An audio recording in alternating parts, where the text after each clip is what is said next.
Welcome to the Rewrite Your Life Story podcast, hosted by your favourite duo, Stephen and Charlene. They're here to help you transform your mindset and create a positive outlook on life. Are you tired of feeling stuck and unfulfilled? Are you ready to take control of your thoughts and emotions and rewrite your story? Well, you're in the right place. They will be sharing inspiring stories, practical tips, and expert advice to help you on your journey to a better you. You'll learn how to let go of negative self-talk, embrace your strengths, and focus on the good things in life. Each episode will be joined by amazing guests who have rewritten their own life stories and are now living their best lives. From successful entrepreneurs to accomplished athletes, we'll bring you stories of resilience, courage, and triumph. So grab a cup of coffee, get cozy, and get ready to be inspired. Tune in every week for a new episode of the Rewrite Your Life Story podcast. Let's rewrite our stories together and make every day count. In today's episode, we interview Bryan Charleau, who grew up in a small town in Canada. Bryan went to Concordia University in Montreal, Quebec, and played 5 years of football in the city. 3 years into his student-athlete career, he tore his ACL in spring camp. Join us as we jump into his story. Before we get started, we want to remind you that the information presented in this podcast is for educational and informational purposes only. The views and opinions expressed by the hosts and their guests are their own and do not represent the views of any organisation or entity. Additionally, any information presented should not be taken as legal, medical, or financial advice. Always consult with a licensed professional in the respective field for any advice or guidance. Now that we've got that out of the way, let's dive into today's topic and learn how to transform our lives through positive thinking and taking control of our stories. Thanks for joining us.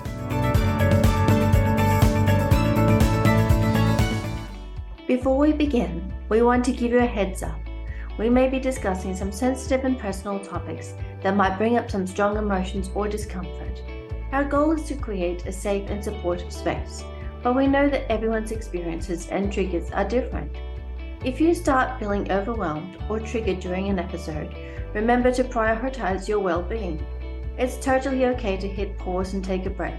Your self-care is important, and looking after your mental and emotional health should always come first.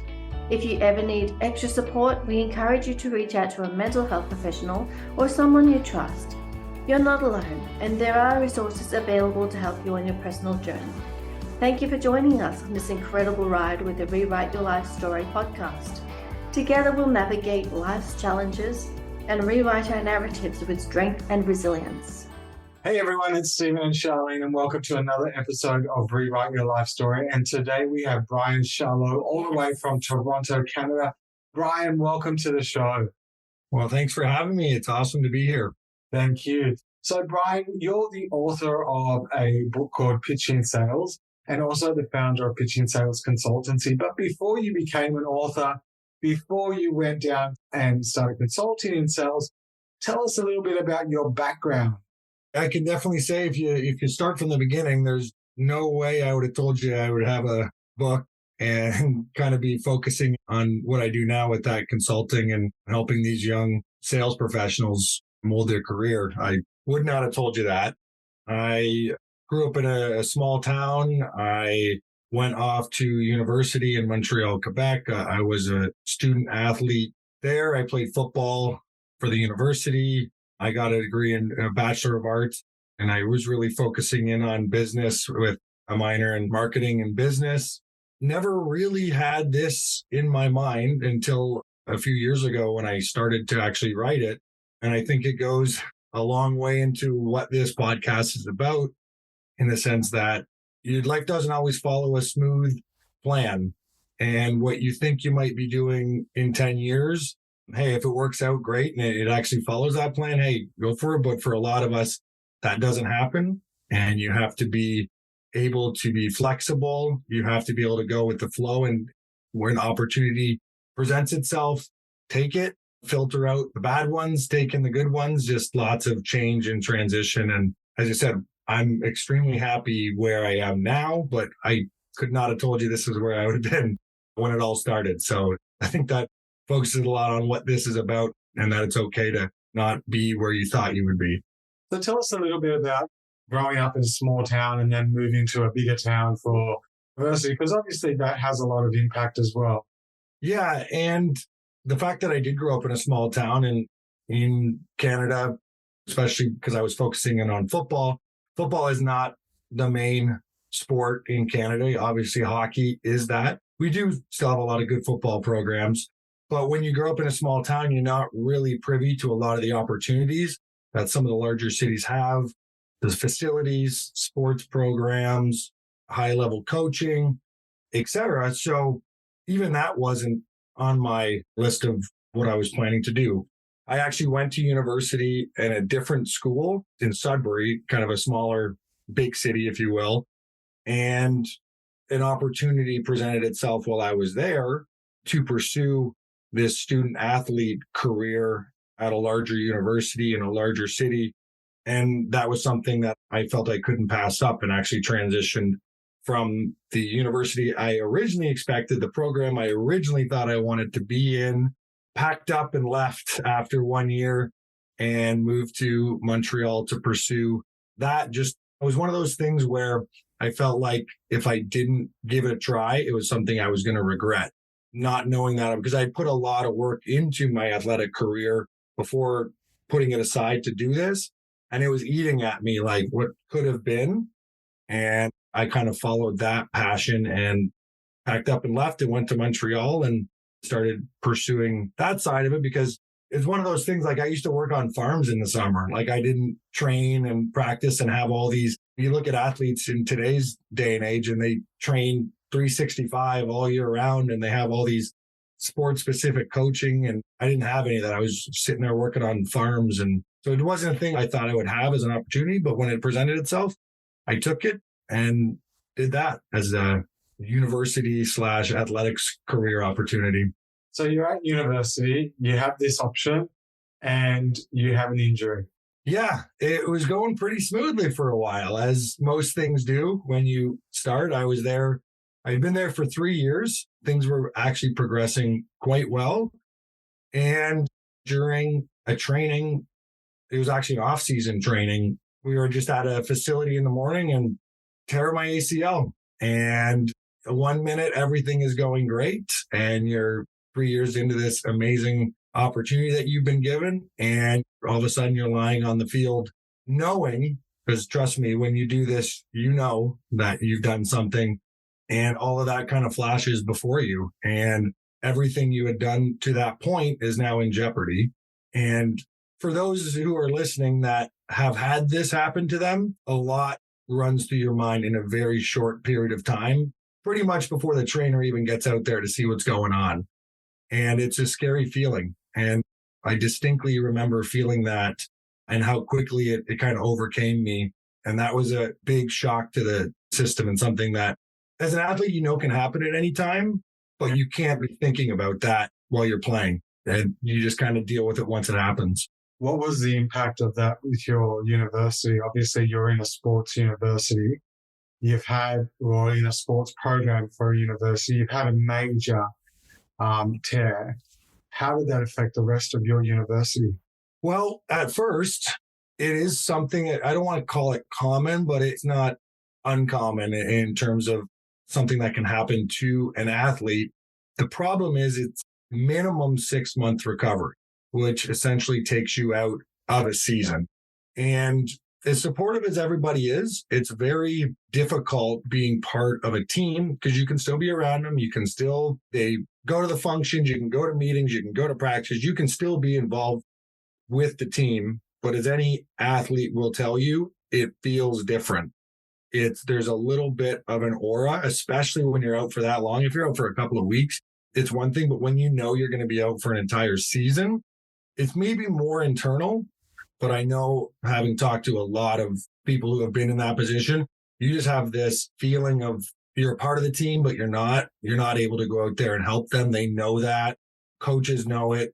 You just kind of fade away a little bit, and you really got to show that you're working and trying hard to come back. And you're almost trying to prove to them, like, hey, I'll be back. Trust me. And it has a mental fatigue on you, trying to keep your spirits up, stay with the guys, be a part of all of this. And That's when the second injury happened. Literally, as I'm struggling with all of these things, a full season has passed. I'm ready to go for the next year. I've just been doing, I think it was about 7 months into the rehab, training for the next season. And I do it again. Same knee, same, not exact same scenario, but immediate. And if you thought that it affected you mentally the first time, the second time, it's about as low as you can get after putting all that work in. So the second time is just way worse on top of it. Is that because you have feelings of this is it now? Yeah, the first time you've seen people deal with that injury, you're playing with guys who have had it happen to them, recovered, are playing again. So there's a lot of optimism as you're recovering the first time. The medical science is as good as it's ever been. The surgery is not nearly as invasive as it used to be. The rehab is top notch. You're actually surrounded by university level training staff with a lot of the tools they need to help you and the time to help you recover. And you're not doing it on your own. It's not as if you have to pay for the physio, right? All that equipment is there for you. The second time, how do I do this? This is it. And when you've led your entire life to that point with the identity of being an athlete, and now you consider yourself to be an elite athlete at a university level, and it's ripped away from you, and you know that feeling, it's about as devastating as it gets, because the first thought is, this is it. There's no recovering from this. I guess the thing that, too, we need to factor in when you had this accident, you weren't at home. You weren't surrounded by Family. Your support network or your immediate. So that, too, is going to play on your mind. Yeah, that phone call home was really tough. I don't want to say I'm getting goosebumps from it, but I know exactly how I felt. And when you have a support system that it is to this day still as incredible as I have and I'm lucky enough to have, breaking that news to them is almost as devastating as what you were feeling to begin with. And it's funny because at that time, you don't know what's next. And when you've had a structured timeline, you have a structured training regimen, you have a structured academic path, and then it's all gone. It's a very uneasy feeling not knowing what the next day brings to you, let alone the next year or 2 years or whatever timeline you want to look at, because it doesn't matter which one you look at because you don't know what the next day is going to bring. How did you actually cope with that news and having to deal with that first phone call back to family, having that feeling? What did you do to cope with that? Definitely, I had to really lean on the teammates and friends that I had where I was, because it's not a scenario, like I said, the distance between where my family back home friends were to where I was living was about 8 hours drive. So it's not as if they can hop in a car and see in an hour and see you at the hospital or something like that. It's a long ways, and they have jobs and they have to work and they have responsibilities as well. I really, really leaned on the friends and teammates that I had, and they helped me immensely. But it's even uneasy for them because I can put myself in their shoes. They don't really know what to say. They are just kind of there because they don't know what's happening next for you. They don't know the severity of the injury. They don't know. They're honestly just there. And as much as people are around you, it does feel alone. That first night that you're just lying there. And yes, you've had people giving you tons of support and saying, hey, don't worry, you'll be back. It's all good. That first night is really just it's one of those things that it was very difficult. And you just have to sit in it, to be honest. At some point, everyone's going to be gone. It's just going to be you in your room, and you have to sit in those feelings and digest it, because you have to go through that before you can get to the next step. You have to deal with the reality of the situation, then figure out what the next step is. Bryan, what happens next? You do rehab? Do you go back and play in sport? What happens?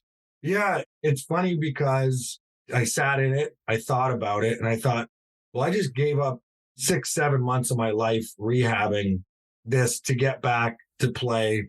Like, well, I already did that. So what's 7 more months, right? That's kind of where my head went. And I know a lot of that decision was based on, I didn't know what else to do. That's all I'd know. The idea of saying that's it. And like the idea of being carried off the field by teammates twice to end a career that I'd put so much work and effort into. I think that's what snapped me into my decision. One, I didn't know what else to do. I was still going to school, so I knew I could still do that anyways. I knew I was still going to finish my education. I was still going to get my degree. Still going to take care of myself that way.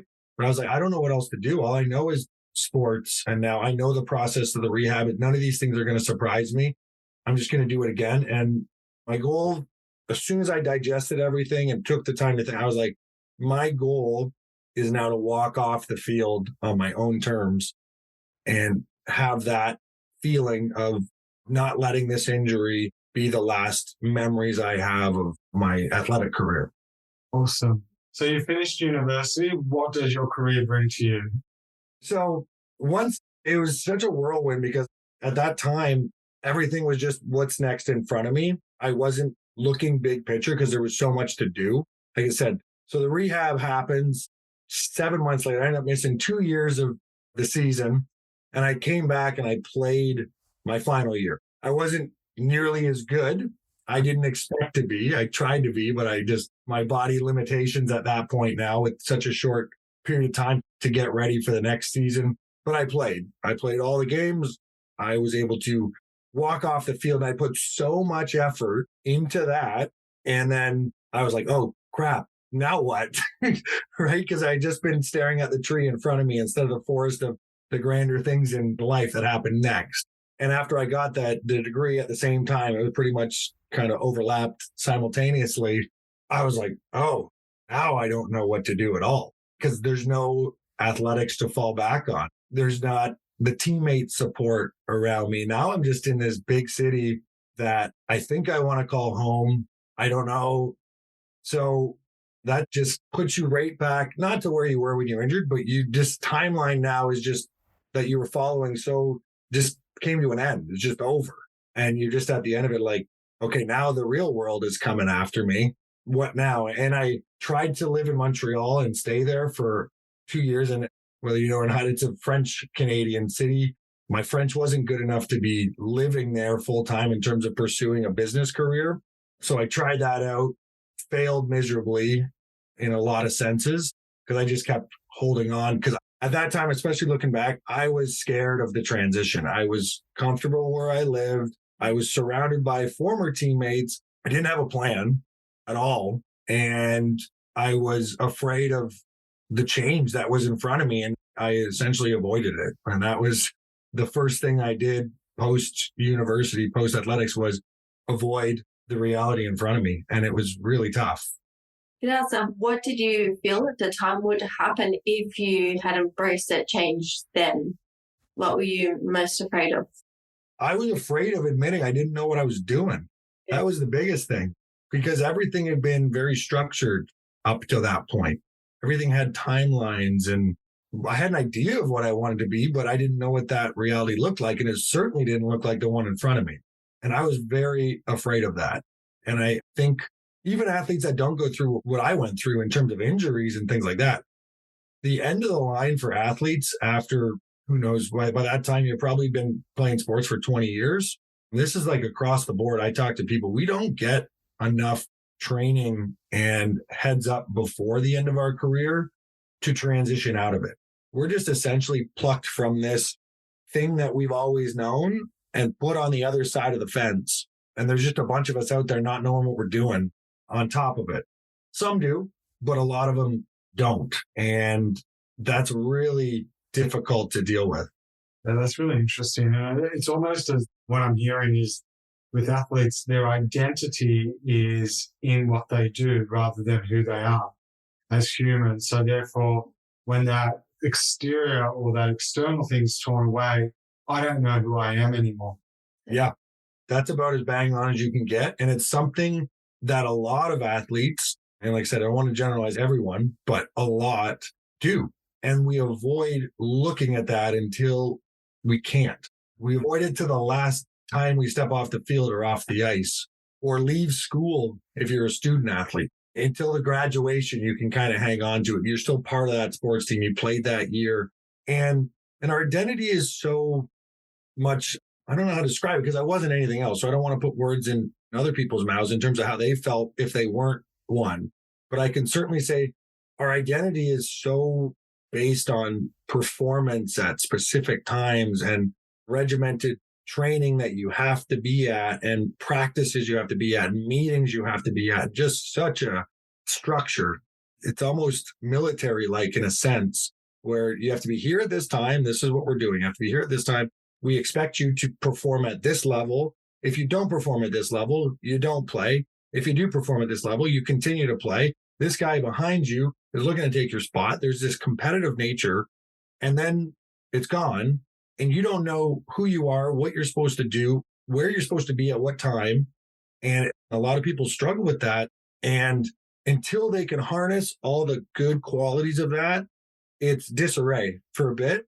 The good news is all those things are beneficial in the real world, in the business world, in the job world, and in your career. All those things find their place eventually, but it's a matter of taking all this scatteredness of all these great things you've learned and now applying it to a different structure and creating your own structure. I think that's what a lot of people, you get to create your structure in this real world. I keep saying that in comparison to the athletic world, you get to create it. And I think that's what scares people. But in the end, I think that's what's going to benefit them for all these things they've learned once they realize they get to mold their own identity once again with all these great things they've learned. Yeah, it's amazing. So now you're an author and you're coaching people. Obviously, a lot of those skill sets are transferable from when you were an athlete. Tell us a bit about the work you're doing now and how that has impacted you in rewriting your story. Yeah. And so the biggest thing which led me to this was just going into these. So I started into sales.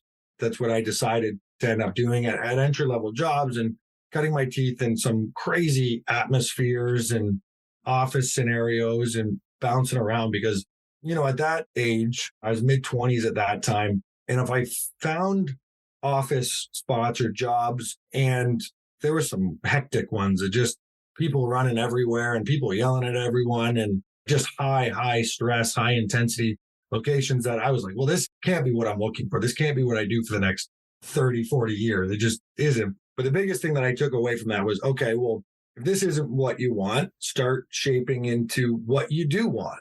Take something from this environment. Don't just walk out and say, this isn't for me. This is garbage. No, you say, okay, well, I'm here. So take something from it, learn from it. And that's what I continued to do as I progressed through my sales career until I landed in a spot that really fit what I'd been looking for. And it was at about that time, I thought, that was a little bit crazy. That was like 5 years of trying to find what I was looking for and struggling and piecing together what I had learned and being able to tailor what I was applying for next to find ultimately what I was looking for. And that's what led me to write this book, because I was like, it shouldn't be this hard. And every person I talked to had similar experiences. No one really fell into this sales job or sales profession where there was a fit for them right away. They had to just scratch and claw and figure it out on their own. And I thought, well, there's got to be a better way. I just learned all of these things. Why don't I put it pen to paper and help the group behind me as best I can?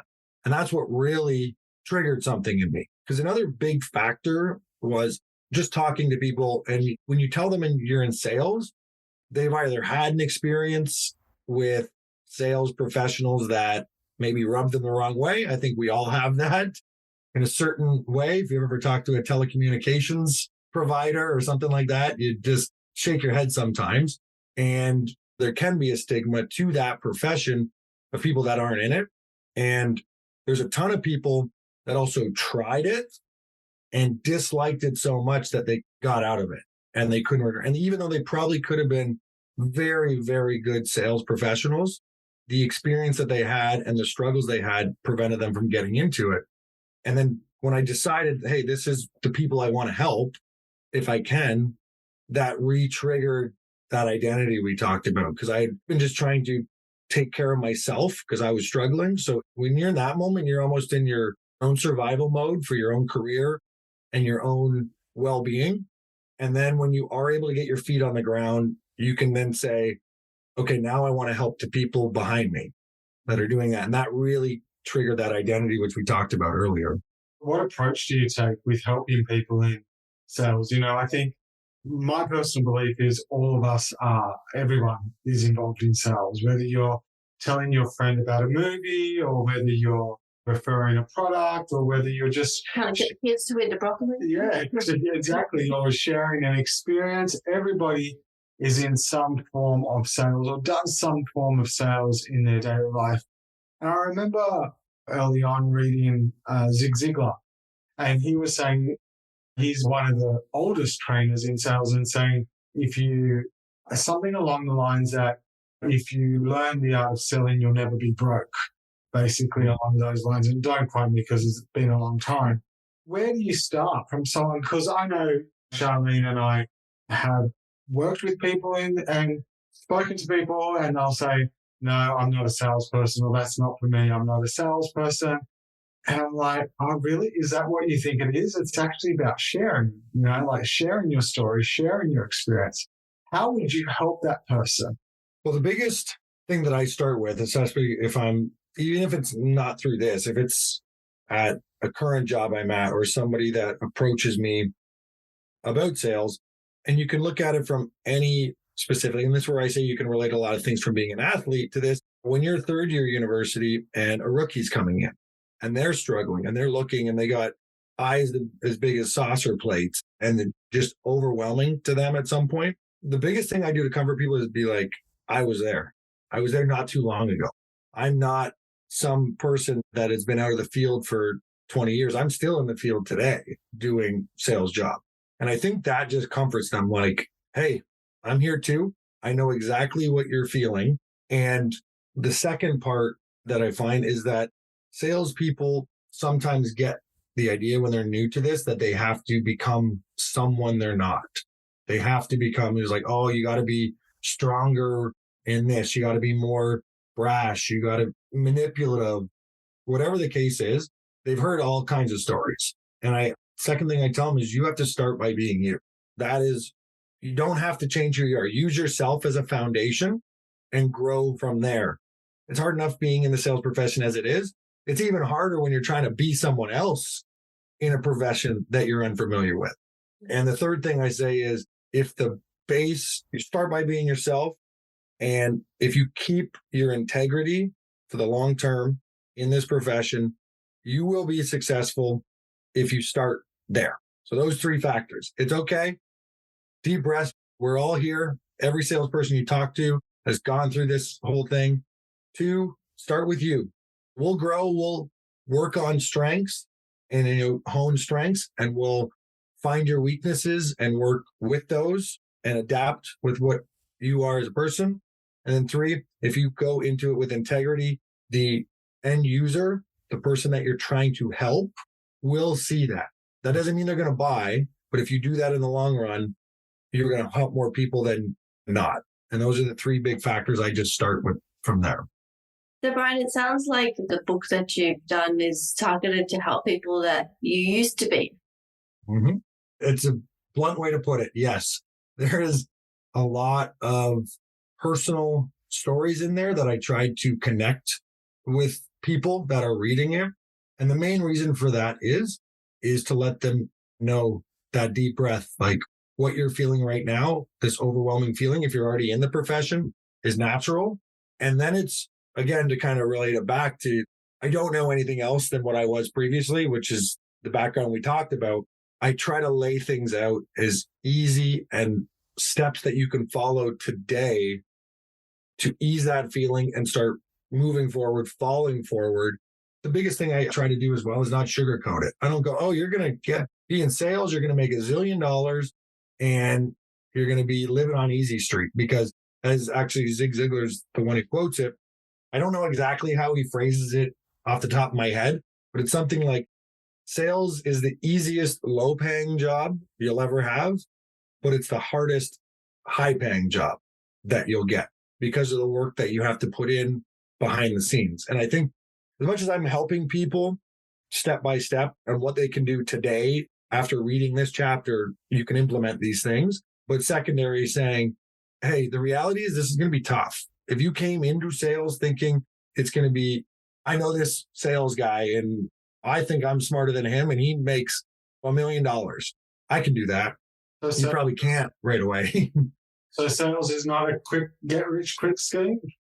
No, as much as people try to get you to believe it, you look at these influencers and some of these books that I have read, they're written by people that are rich, that are 30 years into being sales professionals. Because the biggest thing is you can become wealthy from sales if you put the work in, if you grind and you get better at your craft day by day and year by year and learn and help and implement and mentor and all these things, you can be that person. But they make it seem like, just follow these steps. And with no context into what you're going to face when you reach those steps. And it kind of puts a filter on the profession as a whole. And then you're like, oh, this seems simple. You go out and you're like, oh, this is way different now. So I try not to sugarcoat that for them and very high dose of reality while trying to help them at the same time. Yeah. And that's so true. Like, work on your craft, whatever your craft is, if it's sales, if it's counseling, if it's mentoring, whatever it is. And you did mention mentors there, get some mentoring. What role have mentors played in your life when it comes to your career? Huge. I wouldn't be where I am without mentors and coaches. That's just, again, another dose of reality. And I talk about that in the book. One of the final steps, and why I say final, is I go through what's going to hold you back in sales, excuses, things like overcoming rejection and your own self-doubt and things like that. Then I get into habits that are going to help you excel in sales. I get into all kinds of these things first. Then I discuss finding a proper mentor and also making sure that you're not getting caught up in a bad mentor, someone trying to take advantage of you, which can happen to young professionals all the time.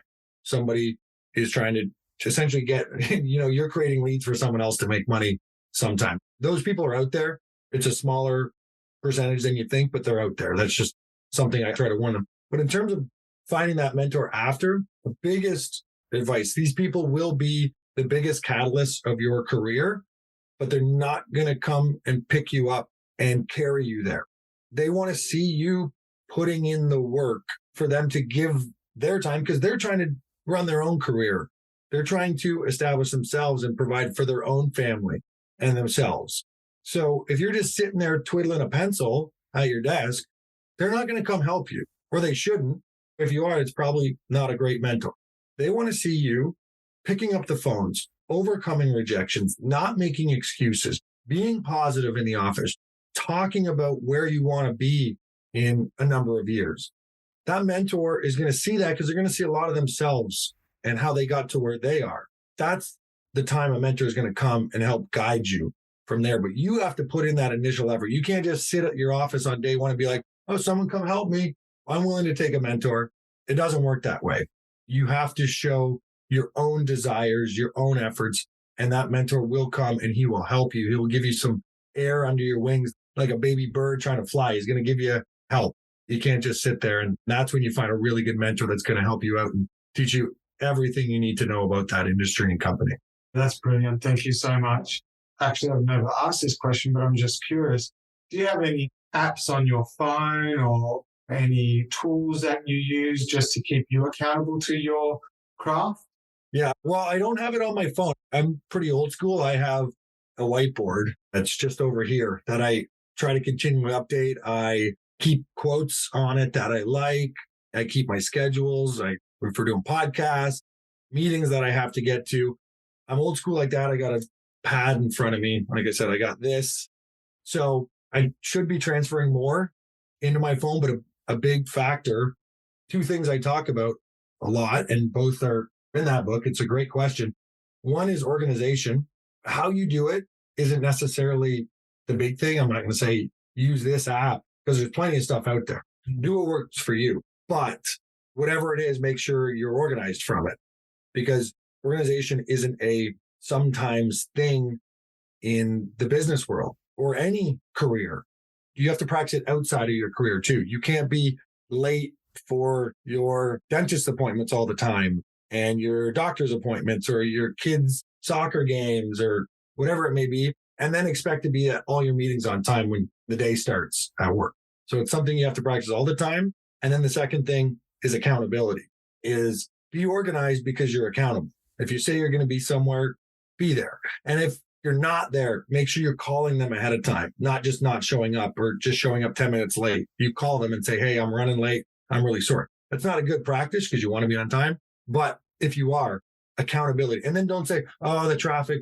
Just say, hey, I'm late. I'm sorry. And accountability in any career, I'm obviously in the sales profession, so I know how big it is there, but it's all over the place.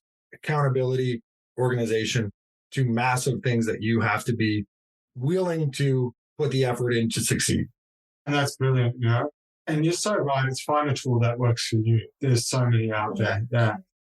So you've gone through a lot in your life, from your athletics days to finding your identity to coming into this book and finding your mentors through this whole journey. So what advice would you give to someone who wants to rewrite their own life story? Yeah, I think the first thing you have to do, again, I can't speak on where somebody listening to this is, but you have to accept where you are first.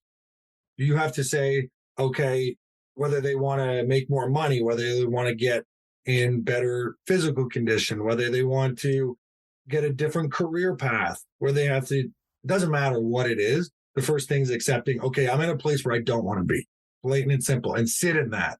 And start, maybe if you want to, if you got a good support system.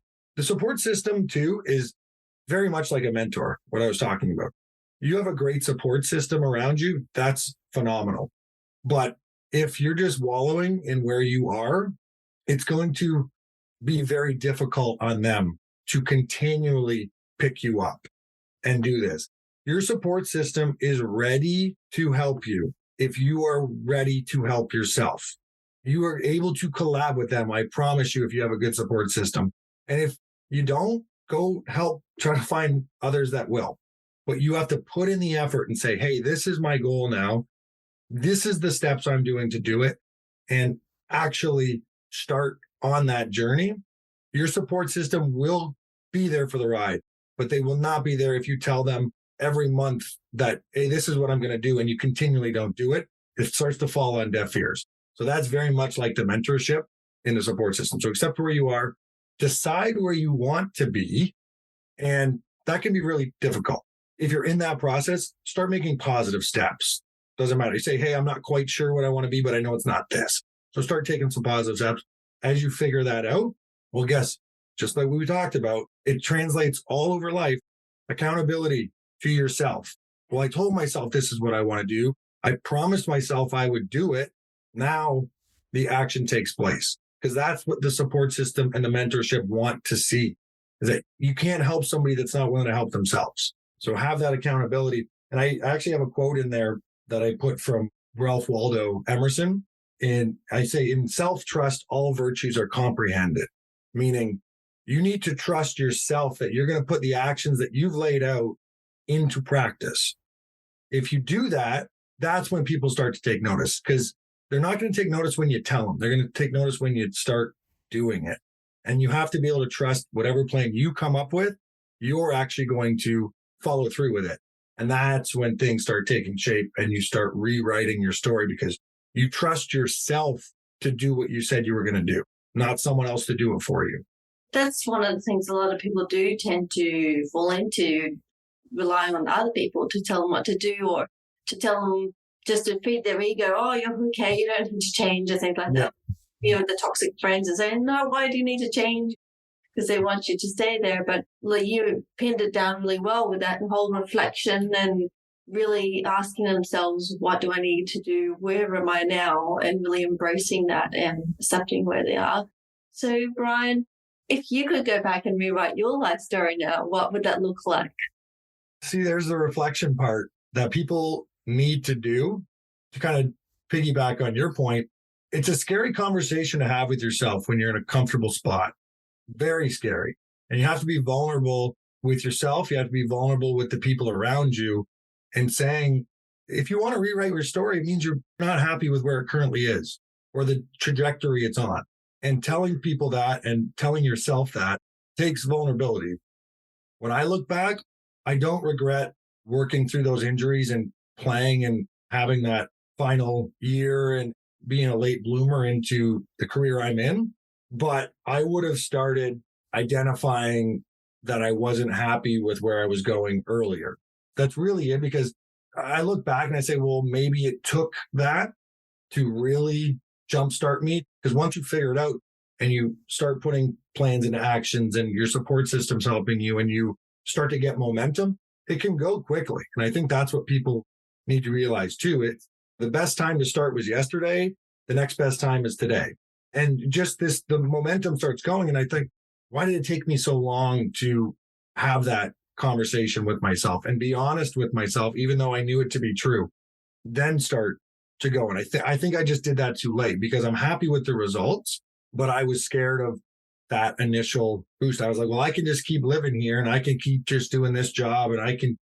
No, the reality is the sooner you have that conversation, you'll be shocked at what you are able to accomplish when you have that accountability and you have that support system and you have that plan in action. But you have to identify it and plan and start falling forward, as I like to say. That happens all the time in sales. You're going to get hung up on, you're going to get rejected, you're going to lose sales, but you're falling forward. Falling backwards is not picking up the phone. Falling backwards is not putting a plan in place. Falling backwards is being unorganized. Falling backwards is missing appointments. Falling forward is getting to the appointment and losing the sale. Falling forward is getting to the appointment, progressing, building the relationship. He doesn't want to buy it yet. Tons of these things, but always be falling forward. And that's what having a strong plan and a strong accountability does for you. Awesome. Bryan, thank you so much for your time. And if you want to know more about Bryan, head over to his website, and his book will also be on our show notes. Bryan, thank you once again for joining us on today's show. Well, thanks for having me. I had a blast talking with you guys. I appreciate it. Awesome. Thank you. Now that we've interviewed our guest, join Charlene and I as we recap today's episode. I really liked Bryan's strategies that he spoke about and his story, about being an athlete and not knowing your identity. But I think one of the key things he spoke about, and I think which is really important, is he didn't actually say it like this, but he's basically what we call transferable skills. Yes, absolutely. Yeah, so one skill that you learn in one area, you can transfer it to the other area and you can rewrite your life in there. And it's like just being able to take the skills from one place and just reframing that into a whole new purpose and repurposing what you already know into another area. And into another career. I like the fact that he put such a strong emphasis on accountability. But not only did he put an emphasis on external accountability, internal as well. Internal accountability. We always think about accountability as being something on the outside. But Bryan was like, be accountable to yourself. Yeah, being true to your own word and keeping your appointments, doing the things and communicating if you can't make things on time. Yeah, I really like that. I think that's one of my key takeaways. Yeah, that's definitely a really great interview tonight with Bryan. Thank you for listening to our podcast today. We hope you found it informative and inspiring. If you enjoyed this episode, please like and share it with your friends and family. Also, make sure to visit our website at www.rewriteyourlifestory.com.au to learn more about our mission, products and services. And remember, you have the power to rewrite your own life story. So go out there, face your challenges head on and create the life you've always wanted. We'll see you in the next episode.